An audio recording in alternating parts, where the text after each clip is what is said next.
Hey guys, how's it going? It's Chris here. Today we're going to be taking a look at exchange cards for the Vengeance Battle Card trading card game. I'm not going to do the card thing again, except I just did. So, exchange cards are designated by a purple background, similar to your fighter card, but they're obviously way less decorated.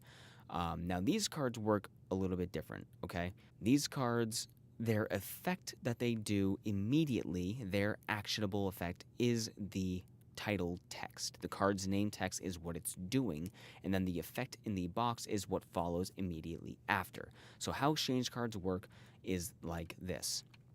There is the exchange zone, and as you can see, text is here, flip text is there, and this is right in the middle, meaning this zone is shared by both players. And you can only activate an exchange card as part of a chain with your base attack. So you might recall during the fighter and action cooldown videos that your fighter can declare a base attack using either strength or power in their stat line. When you do that, let's say for example, I'm going to be like, all right, I'm going to declare base attack strength, which means that I'm declaring 32 damage going out to them. Small amounts, but it's still something. Exchange cards are there to empower your base attacks. So you're like, all right, I'm going to declare a base attack and I'm going to set this exchange card as part of that attack. They're happening at the same time.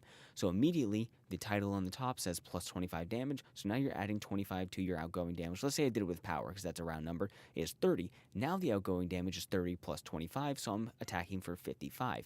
And while that happens, you immediately get the chance to activate the effect that's in the text box if it has one. So for this one, you can exile any number of exchange cards currently on the field except this card itself to deal more damage or gain some life. Exchange cards, when they're activated, they remain in the exchange zone. They do not go to the discard zone. They don't go back to your hand, and they don't have a cooldown. They just go, all right, activate it, and they just start stacking in the exchange zone, and all of the cards that are in the zone between you and your opponent all count towards the exchange zone total. So for this card, you can exile any number of exchange. You can also exile your opponents. They're all on the field at the same time to do whatever effect you're doing. Now, if your opponent's attacking you with a base attack, whether or not they activate an exchange or not, let's say they don't, okay?